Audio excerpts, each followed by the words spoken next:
नमस्कार, मैं R K Saxena, excellence mastermind coaching Rewa Madhya Pradesh. और इस ला क्लास में सिविल जज एडीपीओ या अदर कोई ला एग्ज़ाम है उनके लिए ये हमारी क्लास है। और इस क्लास में जैसा कि आप लोगों को मालूम है कि मैं दंड प्रक्रिया संहिता 1973 अर्थात सीआरपीसी की क्लास है हमारी ये। और क्लास हमारी ये कौन सा वीडियो है, 22वां वीडियो है। तो ये ऑफलाइन क्लास का ही आपका जो है वो ऑनलाइन वीडियो है। तो क्लास के लास्ट में बच्चों को समझाते हुए लिख लिया जाता है और उसके बाद जो है वो बच्चों को की उपस्थिति में ही ये वीडियो हम बनाते हैं। तो इससे बच्चों को लाभ भी होता है और हमारे आप सब जो मित्र हैं, स्टूडेंट हैं जो यहाँ पे नहीं आ पा रहे किसी कारण से, तो उनको भी इससे फ़ायदा होता है। तो इस वीडियो में आज हम बताने जा रहे हैं आपको महत्वपूर्ण धाराएँ जो हैं, धारा 54 से लेकर के 55 का तक। तो इन धाराओं से क्वेश्चन एग्जाम में आपके आए हैं और आते भी रहेंगे। तो जहाँ जहाँ से क्वेश्चन आ रहे हैं वो हम सब चीज़ें आज आपको बताएंगे, तो आप इसको ध्यान से लास्ट तक देखें। हम बात कर रहे हैं धारा 55 की। तो धारा 55 में जो शीर्षक है गिरफ्तार व्यक्ति की चिकित्सा अधिकारी द्वारा परीक्षा, तो जिसको अपन मेडिकल टेस्ट बोलते हैं। तो ये धारा जो है वो पहले दूसरे तरह की थी और 2008 में इसको संशोधन द्वारा जो है वो इसको प्रतिस्थापित किया गया। तो एक क्वेश्चन आपका यही बनता है कि धारा 54 को जो है वो किस संशोधन द्वारा जो है वो प्रतिस्थापित किया गया, मतलब उसको बदला गया है। तो कौन सा संशोधन है आपका? 2008 का। और इसमें एक स्पेशल प्रावधान किया गया है जो वर्तमान में न्याय व्यवस्था को देखते हुए काफ़ी उपयोगी है। तो इसमें ये कहा गया है कि यदि किसी व्यक्ति को गिरफ्तार किया जाता है, किसी अपराध के आरोप में गिरफ्तार किया जाता है, तो एक चीज़ तुरंत की जाएगी। वो क्या की जाएगी कि उस व्यक्ति है ना, जो गिरफ्तार व्यक्ति है, उसका जो है वो मेडिकल परीक्षण कराया जाएगा। और मेडिकल परीक्षण कौन करेगा, ऐसा क्वेश्चन बन सकता है आपका। तो मेडिकल परीक्षण करने के लिए जो सेवा में है, चाहे मध्य प्रदेश सरकार की सेवा में हो, चाहे केंद्र सरकार की सेवा में हो, तो कोई जो ड्यूटी में है, नौकरी में, शासकीय नौकरी में है, उस चिकित्सा अधिकारी द्वारा, या किसी कारण से वो चिकित्सा अधिकारी अवेलेबल नहीं है उस समय, तो फिर क्या करेंगे कि अन्य कोई दृष्टिगत चिकित्सा अधिकारी द्वारा जो है वो उसका जो है वो परीक्षा की जाएगी, अर्थात मेडिकल टेस्ट किया जाएगा। ठीक है, तो ये बात समझ में आ गई आपको कि किस संशोधन द्वारा प्रस्तापित की गई। और तुरंत आवश्यक है ये। कब करवाया जाएगा? तो गिरफ्तारी के तुरंत बाद, जितना जल्द से जल्द हो सके जो है वो ये मेडिकल टेस्ट कराया जाएगा।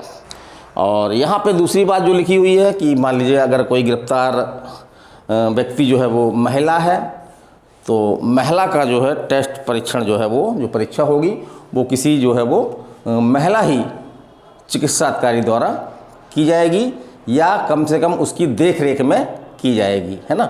तो महिला की जो है वो महिला चिकित्सा अधिकारी द्वारा परीक्षा किए जाने का प्रावधान हमारे जो है वो सेकंड खंड में है। फिर हम बात करते हैं कि जैसी परीक्षा होती है ये, तो जो चिकित्सा अधिकारी है वो क्या करेगा, वो तमाम विवरण देते हुए जो है वो एक क्या करेगा, एक अभिलेख तैयार करेगा, है ना। उसमें तमाम विवरण होंगे कि कोई विशेष बात है ना, शरीर में कोई चोट के निशान है या कोई अन्य ऐसी स्थिति है जो साक्ष्य की दृष्टि से महत्वपूर्ण हो सकती है, तो उस विशेष बातों को जो है वो उसमें नोट करेगा और एक अभिलेख तैयार करेगा।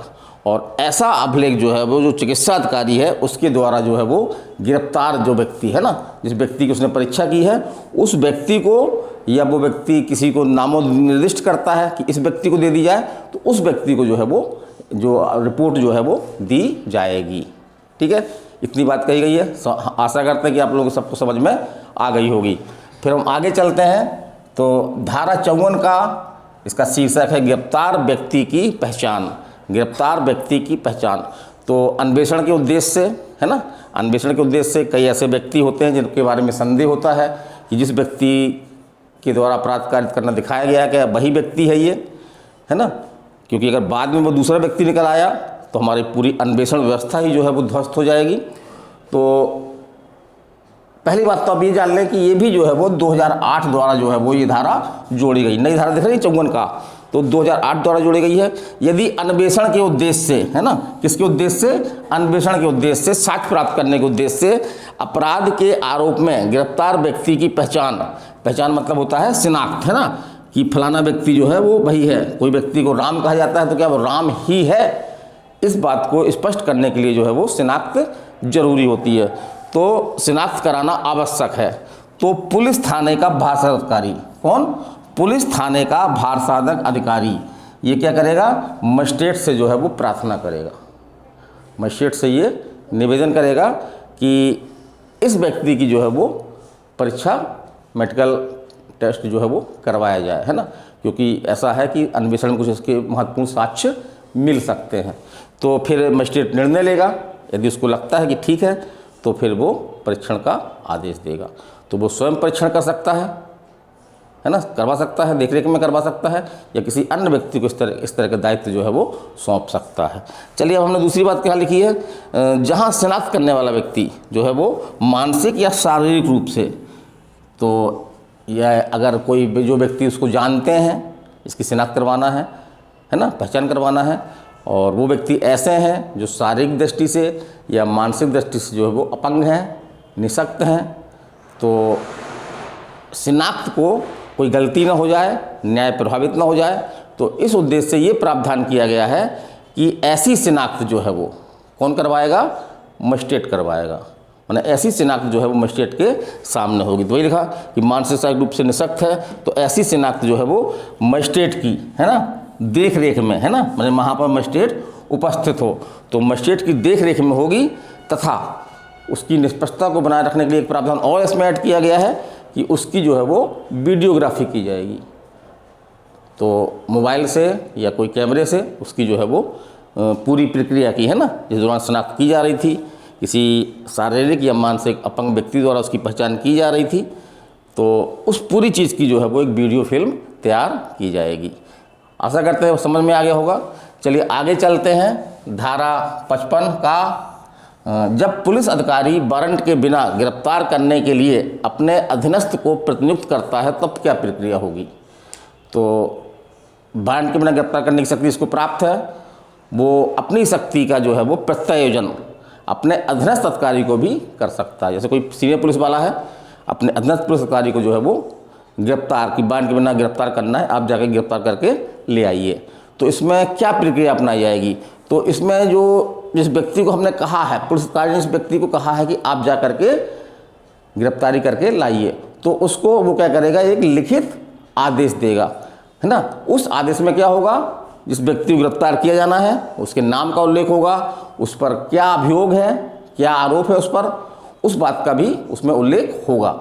और ऐसा व्यक्ति जब जाएगा गिरफ्तार करने तो उसको बताना होगा, है ना, कि हम जो है इसके प्रतिनियुक्त किए गए हैं आपकी गिरफ्तारी के लिए बिना वारंट के, और आप जो है वो, आपका ये नाम है, बोले हाँ ये नाम है, हाँ आपको गिरफ्तार करना चाहते हैं। यदि वो व्यक्ति विश्वास नहीं करता है, पूछता है कि नहीं भाई हमको आप जो है कोई इस तरह का प्रूफ दिखाइए, है ना, तब फिर जो लिखित आदेश दिया था सीनियर पुलिस अधिकारी ने, उस आदेश को जो है वो दिखा भी देगा।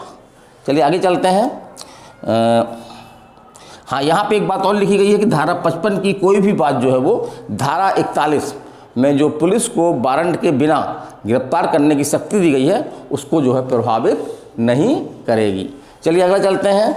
ये धारा इम्पोर्टेंट है, एग्जाम में आई हुई है आपके, ये नई जुड़ी हुई है आपके 2008 में संशोधन द्वारा इसको जो है वो जोड़ा गया है।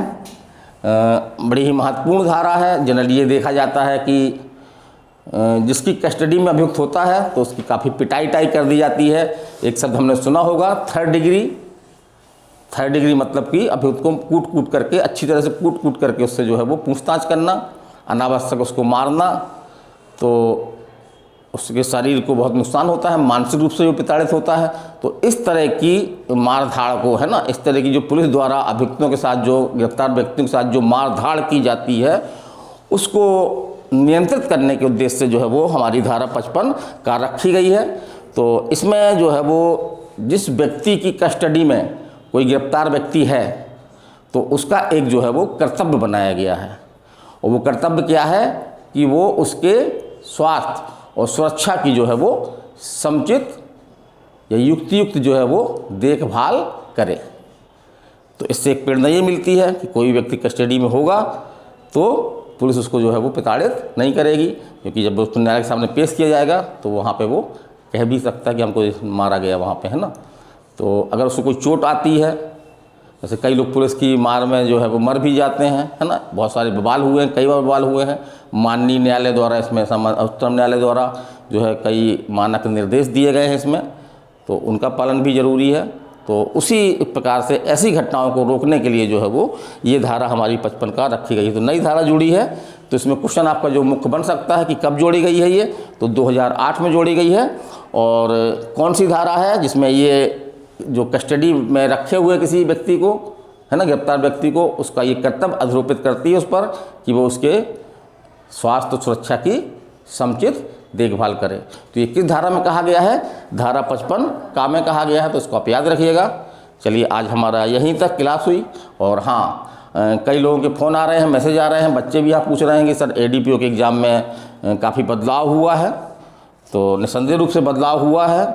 जैसे कि एक मुख्य बदलाव तो यही है कि ये परीक्षा जो है वो ऑनलाइन होती थी या ऑनलाइन की व्यवस्था थी, लेकिन ये परीक्षा जो है वो आपकी अब ऑफलाइन पे होगी। और इसमें 150 क्वेश्चन आएंगे और कुछ एक्टों को इसमें हटाया गया है, कुछ नए एक्ट इसमें जोड़े गए हैं। तो बच्चों की आप लोगों की डिमांड पर मैं एक वीडियो जल्द ही बनाने वाला हूं, जिसमें ADPO में जो व्यापक सिलेबस में या उसकी जो प्रक्रिया में जो परिवर्तन किए गए हैं उसको मैं बताने का प्रयास करूंगा। तो आप चैनल को सब्सक्राइब कर लें। और इस तरह के मेरा अगला वीडियो हो सकता है कि यही हो, जिसमें मैं आपको काफ़ी हद तक जो है वो जो आपके अंदर कन्फ्यूजन है, संदेह है, उसको मिटाने का प्रयास करूंगा। तो चलिए, मैं RK Saxena, excellence mastermind coaching Rewa Madhya Pradesh, अगले वीडियो तक आपसे विदाई लेता हूं। नमस्कार, धन्यवाद।